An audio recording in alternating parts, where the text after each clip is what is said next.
Hello दोस्तों, स्वागत है आपका हमारे online platform VK edu change the way of learning पर। दोस्तों, कहते हैं कि कोई भी लक्ष्य बड़ा नहीं और हारा वही जो लड़ा नहीं। आज का सेशन दोस्तों आपके उत्तर प्रदेश पुलिस एग्जाम में हिंदी में बहुत बेहतरीन स्कोर करने के लिए महत्वपूर्ण रहने वाला है। तो आप सभी दोस्त लास्ट तक बने रहेंगे आज के इस सेशन में। ये क्लासेस आपकी दोस्तों बहुत ही कम ड्यूरेशन की रहने वाली है, लेकिन बहुत ही महत्वपूर्ण होने वाली है। तो हर एक क्लास को कम से कम आप 3 बार अवश्य देखें, क्योंकि इनका टाइमिंग बहुत कम रहने वाला है। लगभग 20 से 25 मिनट में आपकी पूरी क्लास होने वाली है। तो चलिए दोस्तों, बिना किसी देरी के इसे स्टार्ट करते हैं और आप सभी लोग लाइक और शेयर जरूर करेंगे। हिंदी में वर्णों की कुल संख्या कितनी होती है? तो दोस्तों, हिंदी में वर्णों की कुल संख्या 52 होती है। यहीं पर अगर आपसे पूछा जाए कि स्वरों की संख्या कितनी होती है, तो सभी दोस्त ध्यान रखेंगे स्वरों की संख्या 11 होती है। अगर आपसे पूछा जाता है स्वरों की संख्या कितनी होती है, तो 11 होती है। लेकिन दोस्तों, स्वरों की संख्याओं को हम 3 भागों में इसको डिवाइड कर लेंगे और आप इसे बहुत ही ध्यान से सुनना। आपका इससे बनने वाला प्रश्न बिल्कुल भी गलत नहीं होगा। अगर आपसे पूछा जाता है हिंदी में स्वरों की संख्या कितनी है, तो आप इसका आंसर 11 करेंगे। ध्यान से सुनेंगे। अगर पूछा जाता है हिंदी में स्वरों की संख्या कितनी है, तो 11 होती है। अगर पूछा जाता है हिंदी में उच्चारण के आधार पर स्वरों की संख्या, तो उच्चारण के आधार पर स्वरों की संख्या 10 होती है, क्योंकि इन 11 में से एक स्वर जो कि ऋण ये हट जाता है, जिससे रा ध्वनि निकलती है। अगर आपसे पूछा जाता है कि हिंदी में लिखित आधार पर स्वरों की संख्या कितनी होती है, तो दोस्तों लिखित आधार पर स्वरों की संख्या 13 होती है। अगला पॉइंट है दोस्तों, संयुक्त व्यंजन कितने होते हैं? तो संयुक्त व्यंजन की संख्या 4 होती है, छ, त्र, ज्ञ और स्रा। अगला है दोस्तों, उच्चिप्त व्यंजन कितने होते हैं? उच्चिप्त व्यंजन दोस्तों 2 होते हैं, डा और ढा। आयोगवाह वर्णों की संख्या कितनी होती है? आयोगवाह वर्ण 2 होते हैं, अंग और आह। अंग को अनुस्वार कहते हैं, जबकि आह को विसर्ग कहते हैं। तो ध्यान रखेंगे, अंग को अनुस्वार और आह को विसर्ग कहते हैं। कामता प्रसाद के अनुसार वर्णों की संख्या कितनी होती है? तो 43 होती है। कामता प्रसाद के अनुसार वर्णों की संख्या 43 होती है। भाषा की वह सबसे छोटी इकाई भाषा की सबसे छोटी इकाई को क्या कहा जाता है? तो भाषा की सबसे छोटी इकाई को वर्ण कहा जाता है। वर्ण सबसे छोटी लिखित इकाई को कहते हैं, जबकि ध्वनि को लिखित रूप देना ही वर्ण कहलाता है। ध्यान से सुनेंगे, वर्ण की सबसे छोटी इकाई वर्ण जो है सबसे छोटी लिखित इकाई को कहते हैं, जबकि ध्वनि को लिखित रूप देना ही वर्ण कहलाता है। अगला दोस्तों, भाषा की सबसे छोटी मौखिक इकाई ही ध्वनि कहलाती है। यहाँ पर दोस्तों वर्ण और ध्वनि की जो डिफिनीशन है, इसे आप लोग याद करेंगे कि भाषा की सबसे छोटी इकाई को क्या कहा जाता है? वर्ण कहा जाता है। तो वर्ण सबसे छोटी लिखित इकाई होती है, जबकि भाषा की सबसे छोटी मौखिक इकाई को ध्वनि कहते हैं। दोस्तों, अगला है, जिस स्वर के उच्चारण में 2 मात्राएं लगती हैं उसे गुरु स्वर कहते हैं। जिस स्वर के उच्चारण में 2 मात्राएं लगती है उसे गुरु स्वर या दीर्घ स्वर या फिर द्विमात्रिक स्वर कहते हैं। और इनकी संख्या कितनी होती है? तो इनकी संख्या 7 होती है। बड़ा आ, बड़ी ई, ध्यान से देखेंगे, बड़ा आ हो गया, बड़ी ई, बड़ा ऊ, ए, आए, ओ, औ। तो ये गुरु स्वर है, इन्हें दीर्घ स्वर और द्विमात्रिक स्वर कहते हैं। संयुक्त स्वर जब 2 स्वरों का मेल होता है तो इन्हें संयुक्त स्वर कहते हैं। इनकी संख्या 4 होती है। ए होता है, आए होता है, ओ होता है और औ होता है। ये किस तरीके से होगा इसको देखेंगे। ए छोटा आ और छोटी ई से मिलकर ए बनेगा। ऐ दोस्तों छोटा आ और ए से मिलकर ऐ बनेगा।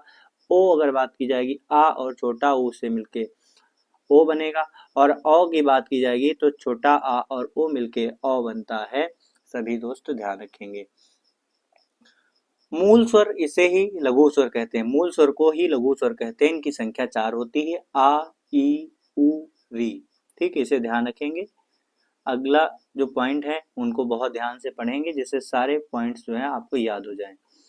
संयुक्त स्वर को विजातीय स्वर कह सकते हैं, अर्थात वे स्वर जो एक जाति से संबंधित ना हो उन्हें विजातीय स्वर कहते हैं, और जो एक जाति से संबंधित होते हैं उन्हें सजातीय स्वर कहते हैं।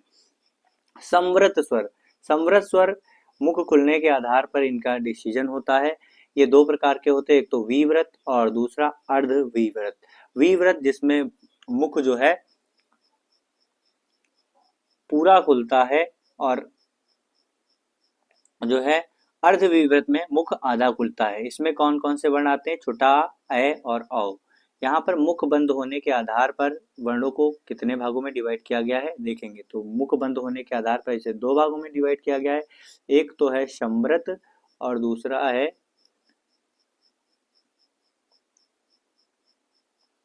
यहाँ पर ध्यान से देखेंगे, एक तो है सम्रत, इसमें छोटा छोटी बड़ी छोटाऊ और बड़ाऊ आता है, और दूसरा है विव्रत। और समव्रत में भी दोस्तों दो होते हैं, एक तो समव्रत होता है, दूसरा अर्ध समव्रत होता है। अगला जो इसकी तरफ बढ़ेंगे, हिंदी वर्णमाला में स्वरों की संख्या कितनी होती है? तो हिंदी वर्णमाला में स्वरों की संख्या 11 होती है, जैसा कि हम आपको बता चुके हैं। उच्चारण के आधार पर स्वरों की संख्या 10 है, इसमें ऋण को नहीं शामिल किया गया है। अगला प्रश्न जो कि बहुत ही महत्वपूर्ण प्रश्न है, प्रयत्न के आधार पर ला किस प्रकार की ध्वनि है? तो प्रयत्न के आधार पर ला जो है पार्श्विक ध्वनि है, इसे ध्यान रखेंगे, पार्श्विक ध्वनि है। और अगला है प्रकंपित ध्वनि या लुंठित ध्वनि किसे कहा जाता है? तो दोस्तों रा को प्रकंपित और लुंठित ध्वनि कहा जाता है। उच्छिप्त व्यंजन कौन से होते हैं? डा और ढा, जो कि हमने क्लास के स्टार्टिंग में ही आपको बता दिए थे। अगला है जो ध्वनि ना तो स्वर है और ना ही व्यंजन है, उसे क्या कहते हैं? तो जो ध्वनि ना ही स्वर होती है और ना ही व्यंजन होती है उसे आयोगवाह कहते हैं। और आयोगवाह में दो होते हैं, एक तो अनुस्वार, दूसरा होता है विसर्ग। अनुस्वार में अंग आता है और विसर्ग में आहा आता है। हिंदी में दोस्तों व्यंजनों की संख्या 33 होती है, संयुक्त व्यंजन 4 होते हैं, जैसा कि पहले ही बता चुके हैं, छ, त्र, ज्ञा और एक आपका होता है स्रा। उच्छिप्त व्यंजन की संख्या कितनी होती है? 2 होती है, इसे ध्यान रखेंगे। संयुक्त व्यंजन को बहुत अच्छे से समझेंगे। संयुक्त व्यंजनों की संख्या कितनी होती है? 4। छ, त्र, ज्ञा और श्रा। छत किससे बनता है? का, और इसमें हलंत लगेगा, इसे आप लोग बहुत ध्यान रखेंगे। और सा, शा बनेगा, तो ये वाली शा बनेगी, इसे ध्यान रखेंगे। तो छ, अगर इसका सही विच्छेद देखा जाएगा तो का, शा और आ, तो यहाँ पे आ दोस्तों जुड़ेगा, ये इसका बिल्कुल शुद्ध संधि विच्छेद है। तो त्रा होता है त्र और र, त और र। ज्ञा जा और यहाँ से मिलके बनता है। स्रा सा और रा से बनता है। यहाँ पर ये वाली सा होगी, इसे भी आप ध्यान रखेंगे। और पहले वाले वर्ण सभी में हलंत लगेगा, इसे भी अच्छे से ध्यान रखेंगे। व्यंजन को हल कहते हैं, क्या कहते हैं? व्यंजन को हल कहते हैं तथा स्वर को अच कहा जाता है। एक बार रिपीट करेंगे, व्यंजन को हल कहते हैं और स्वर को अच कहा जाता है। अगला दोस्तों ध्यान से देखेंगे पॉइंट, छा जो है हिंदी शब्दकोश के क्रम किस वर्ण के बाद आता है? तो इसे ध्यान से देखेंगे। तो हिंदी शब्दकोश को पूरा जो है इसमें हमने लिख दिया है। अंग हो गया, फिर ये वाला अंग बनता है, फिर आह, फिर जो है छोटा से स्टार्ट होता है, छोटा बड़ा छोटी बड़ी छोटाऊ बड़ाऊ, ऋण ए आए ओ आओ, फिर अंग आह जो है ये स्टार्ट में ही हो गया, तो का से स्टार्ट हुआ का। दोस्तों का के बाद छा आता है, जैसे कि छा हमने बताया था किससे मिलके बनता है? क और श से मिलके बनता है, तो आप लोग ध्यान रखेंगे। फिर उसके बाद खा हो गया, गा हो गया, घा हो गया, अंगा हो गया, चा हो गया, छा हो गया, जा, फिर आ गया ज्ञा। तो ज्ञा भी हमने आपको बताया था, ज्ञा जो है ज और इया से मिलके बनता है, इसे ध्यान रखेंगे। फिर उसके बाद ट, ठ, ड, ढ, अड़, ता के बाद दोस्तों त्र आ गया। त्र जो है जैसे कि आपको बताया था, ता और रा से मिलके बनता है, ध्यान रखेंगे। प, फ, ब, भ, म, य, र, ल, व। उसके बाद स, फिर स्रा हो गया। दोस्तों स्रा किससे मिलके बनता है? तो ये वाली सा, सलजम वाली सा मैंने आपको बताया था, और ये इसके साथ में र अगर मिल जाए तो श्रय हो जाता है। फिर है स है, तो ये हो गए हमारे शब्दकोश के अनुसार वर्णों की व्यवस्था। आपको अच्छे से समझ में आ गया होगा। चलिए दोस्तों आगे बढ़ते हैं इसी क्रम में। अंतस्थ व्यंजन कौन कौन से होते हैं? तो ध्यान से देखेंगे, अंतस्थ व्यंजन 4 होते हैं, या, र, ला और वा। या, र, ला और वा अंतस्थ व्यंजन होते हैं, ध्यान रखेंगे। उच्चारण स्थान, तो उच्चारण स्थान दोस्तों आपको बहुत अच्छे से याद होना चाहिए, इसे बहुत अच्छे से देखेंगे और याद करेंगे। उच्चारण स्थान को याद करने की ट्रिक आप इसी को याद रखेंगे, बिल्कुल सॉन्ग की तरह, कंठ, तालु, मूर्धा, दंती, ओष्ठ। कंठ, तालु, सबसे नंबर 1 पर कंठ होता है, फिर तालु होता है, फिर मूर्धा होता है, फिर दंत होता है और फिर ओष्ठ होता है। का वर्ग वाले इसमें आते हैं कंठ में, तो का वर्ग में 5 होते हैं वर्ण, का, खा, गा, घा और अंगा।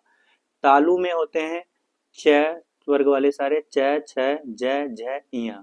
मूर्धा में दोस्तों टा वर्ग वाले सारे वर्ण होते हैं, ट, ठ, ड, ढ, अड़। और दंत वर्ग में, दंत में आपका दंतव्य में होता है त, थ, द, ध, न। और ओष्ठ में दोस्तों पा वर्ग वाले सारे होते हैं, प, फ, ब, भ, म। तो यहाँ पर दोस्तों हम जान चुके हैं कि कौन सा उच्चारण स्थान किस वर्ण का या फिर किस वर्ग का कौन सा होता है। इनको आप लोग लाइन से याद कर सकते हैं, कंठव्य, तालव्य, मूर्धन्य, दंतव्य और ओष्ठ। और इसके अतिरिक्त जो हमारे अन्य वर्ण होते हैं इनका भी हम लोग उच्चारण स्थान जान लेंगे। जैसे कि कंठ से उच्चारण स्थान छोटा आ, बड़ा आ और हा, और साथ ही साथ में विसर्ग जो होते हैं इनका उच्चारण स्थान कंठ होता है। तालु में ई यस, ई यस, ई यस याद रखेंगे, तालु से ई यस। और कंठ से आ, बड़ा आ और हा और विसर्ग। मूर्धा से री रा सा, री रा शा, तो ये मूर्धा से ध्वनि निकलती है। दंत से ला और शा, ला और शा। ओष्ठ से छोटा ऊ और बड़ा ऊ, ये ओष्ठ से निकलते हैं। आप लोग इसे बहुत अच्छे से ध्यान रखेंगे। अगला दोस्तों क्या है, इसे ध्यान से देखते हैं। महाप्राण दोस्तों, महाप्राण क्या होता है, ध्यान से सुनेंगे। प्रत्येक वर्ग का दूसरा और चौथा वर्ण जो होता है वो महाप्राण होता है। इसे समझने की प्रयास करेंगे। महाप्राण जैसे हमारा होता है क, ख, ग, घ, अंग। तो इसमें प्रत्येक वर्ग का पहला छोड़ दो दूसरा वाला और तीसरा छोड़ दो चौथा वाला। महाप्राण दोस्तों ये होता है कि जिसमें जो है ऊर्जा ज्यादा लगती है, ज्यादा ताकत बोलने में लगती है। जैसे कि का की अपेक्षा ख को कहने में ज्यादा ध्वनि या ऊर्जा लगती है, तो इसीलिए इसे महाप्राण बोला गया। जैसे कि क, ख, ग, घ, अंगा। तो इसमें जो दूसरा और चौथा वर्ण होता है इस पर जोर ज्यादा देना पड़ता है, इसलिए इसे महाप्राण की श्रेणी में रखा गया है। उसके बाद अगला है दोस्तों आपका अल्प प्राण। तो प्रत्येक वर्ग का पहला, तीसरा और पांचवा वर्ण अल्प प्राण कहलाता है। जैसे कि क, ग और अंग। तो दोस्तों ये पहला, तीसरा और पांचवा अल्प प्राण और दूसरा और चौथा महाप्राण होता है। इसे आप अच्छे से याद रखेंगे, ये प्रत्येक वर्ग में ये अप्लाई होता है, आप सभी दोस्त ध्यान रखेंगे। उसके बाद अघोष, प्रत्येक वर्ग का एक और दूसरा वर्ण ही अघोष कहलाता है, क और ख। जैसे कि हम एक वर्ग लेते हैं और इसको आपको आगे बहुत अच्छे से समझाएंगे। तो क ख हो गया, ऐसे आपका दूसरे च वर्ग का च और छ भी अघोष है, ऐसे आपका ट और ठ भी अघोष है, त और थ भी अघोष है। तो प्रत्येक वर्ग का पहला और दूसरा वर्ण ही अघोष कहलाता है। घोष वर्ण क्या होता है, प्रत्येक वर्ग का तीसरा, चौथा और पांचवा वर्ण घोष कहलाता है। जैसे कि पहला दूसरा को छोड़ दिया जाए, प्रत्येक वर्ग में जो बचते हैं वो क्या कहलाते हैं, घोष कहलाते हैं। इससे आप लोग ध्यान रखेंगे। जैसे कि च, छ, उसके बाद छोड़ने के बाद ज, झ और इया, ये आपका जो है घोष वर्ण कहलाएंगे। दोस्तों हिंदी में अल्प प्राण वर्णों की संख्या कितनी होती है, तो हिंदी में अल्प प्राण वर्णों की संख्या 31 होती है। किस तरीके से, पहला, तीसरा और पांचवा वर्ण प्रत्येक वर्ग का होता है। जैसे कि क, ग, अंगे। तो 3 अगर लेंगे तो 5 हमारे स्पर्श यानी कि वर्गीय व्यंजन की संख्या कितनी होती है, 25 होती है। 25 में हर एक वर्ग में, क वर्ग में से 3 और प वर्ग में से 3, च वर्ग में से 3 और त वर्ग में से और ट वर्ग में से, टोटल ये आपके 15 हो जाते हैं। 15 हो गए। और सभी स्वर 11, साथ ही साथ में य, र, ल, व और है, तो ये अगर मिला दिए जाएंगे तो टोटल आपके 31 अल्प प्राणों की संख्या हिंदी में होती है। अगला री की मात्रा ध्यान से देखेंगे। जैसे कि वृष्टि हो गया और आपका सृष्टि हो गया, तो सृष्टि भी आपका, इसमें भी री की मात्रा लगेगी। क्रिया दोस्तों, क्रिया में रा का पदेन रूप है वर्षा। वर्षा जो है इसमें सा जो ऊपर रा आधा लगा हुआ है, इसे रा का रेप रूप कहते हैं और यही आधा होता, बाकी सारे जो र की मात्रा लगती है वो सभी पूर्ण रा होता है। इसे बहुत अच्छे से ध्यान रखेंगे। स्पर्श वर्गों की संख्या, यहाँ पर स्पर्श वर्गों की संख्या जिन्हें वर्गीय व्यंजन होते हैं इनकी संख्या होती है 25। क ख ग घ अंग, च उसके बाद छ हो गया, ज हो गया, झ हो गया और आपका इया हो गया, ट ठ ड ढ अड़ हो गया, त हो गया, थ हो गया, द हो गया, ध हो गया, न हो गया, प फ ब भ म। तो ये आपके हो गए वर्गीय व्यंजन। लेकिन जो इनके लास्ट वाले वर्ण होते हैं हर एक वर्ग का, इन्हें पंचमाक्षर कहते हैं। क्या कहते हैं? पंचमाक्षर कहते हैं। ये सबसे ज्यादा इंपॉर्टेंट है कि पंचमाक्षर आपसे पूछा जाता है तो प्रत्येक वर्ग का अंतिम वर्ण ही जो है पंचमाक्षर कहलाता है। पंचमाक्षरों की संख्या कितनी होती है? 5 होती है। इसे भी ध्यान रखेंगे। अगला, अनुनासिक का उच्चारण स्थान क्या है? तो अनुनासिक का उच्चारण स्थान नाक और मुंह है, इसे ध्यान रखेंगे। पंचमाक्षर दोस्तों अभी पढ़ाया था आपको, वही चीज आ गई। तो ये क्या होते हैं? क ख ग घ अंगे हो गया, चा वर्ग का इया हो गया, ट वर्ग का अड़ा हो गया, त वर्ग का न हो गया, प वर्ग का मा हो गया। ये आपके पंचमाक्षर हैं, इसे ध्यान रखेंगे और अच्छे से याद रखेंगे। व्याकरण का वह विभाग जिसमें शब्द के भेद, रूप, बनावट आदि का वर्णन किया होता है शब्द विचार कहलाते हैं। क्या कहलाते हैं? शब्द विचार कहलाते हैं। एक बार फिर से इसको डिफिनीशन को अच्छे से आप लोग पढ़ेंगे। व्याकरण का वह विभाग जिसमें शब्द के भेद, रूप, बनावट आदि का वर्णन किया होता है शब्द विचार कहलाते हैं।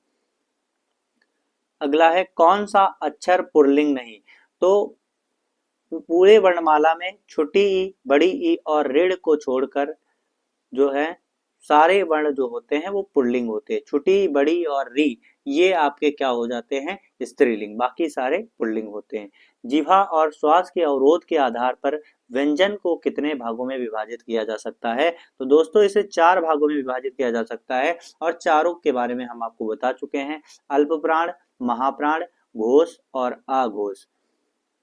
तो अल्प प्राण किसे कहते हैं? तो एक बार फिर से रिपीट करे दे रहे हैं। अल्प प्राण वे वर्ण होते हैं जिनमें कम ऊर्जा लगती है, जैसे कि प्रत्येक वर्ग का पहला, तीसरा और पांचवा वर्ण। और महाप्राण वे होते हैं जिनमें अधिक ऊर्जा, अधिक ध्वनि निकलती है, तो वे महाप्राण होते हैं, जैसे कि प्रत्येक वर्ग का दूसरा और चौथा वर्ण। घोष वर्ण वे होते हैं प्रत्येक वर्ग का तीसरा, चौथा और पांचवा वर्ण घोष वर्ण कहलाता है। जबकि अघोष की बात करेंगे तो प्रत्येक वर्ग का पहला और दूसरा वर्ण ही अघोष होता है। इसे आप लोग याद रखेंगे। अगला दोस्तों, नवीनतम विकसित ध्वनि किसे कहते हैं? तो नवीनतम विकसित ध्वनि इनकी संख्या 5 होती है। क, ख, ग, ज और फ। ये नवीनतम विकसित ध्वनि जो होती है इन्हें नुक्ता कहते हैं। क्या कहते हैं? नुक्ता कहते हैं। और ये किस भाषा में होती है, जो कि कई बार एग्जाम में पूछा जा चुका है? तो अरबी और फारसी भाषा में होती है। किस भाषा में? अरबी और फारसी भाषा में होती हैं। इसे ध्यान रखेंगे। और इसकी खोज शिव प्रसाद सितारे हिंद ने किया था। इसमें खा और फा जिसका अली जीवा होता है, जीहा मूल्य कहा गया है। इसे ध्यान रखेंगे। जैसे कि यहाँ पर माँ के ऊपर जो रा लगा होता है, ये सिरोरेखा के ऊपर जो लगा होता है इसे रेफ रूप कहा जाता है। इसे सिरोरेखा किसे कहते हैं? दोस्तों जो एक लाइन ऊपर खिंची हुई होती है, कोई भी हम जैसे कि वाह लिखना है तो वाह के ऊपर जो लाइन खींचते हैं इसे ही क्या कहेंगे? सिरोरेखा कहेंगे। इसके ऊपर जो रा लगता है वो जो है रा का रेप रूप होता है और ये आधा रा होता है। बाकी सारे जो मात्राएं लगती हैं वो पूरी मात्राएं होती हैं। तो दोस्तों आज का सेशन यहीं तक था। वर्णमाला से बनने वाले कोई भी प्रश्न आपको इस क्लास को अच्छे से अगर आपने पढ़ा है तो आपका कोई भी प्रश्न गलत नहीं होगा। आप लोग लास्ट तक बने रहे इसके लिए बहुत बहुत धन्यवाद। Thank you so much.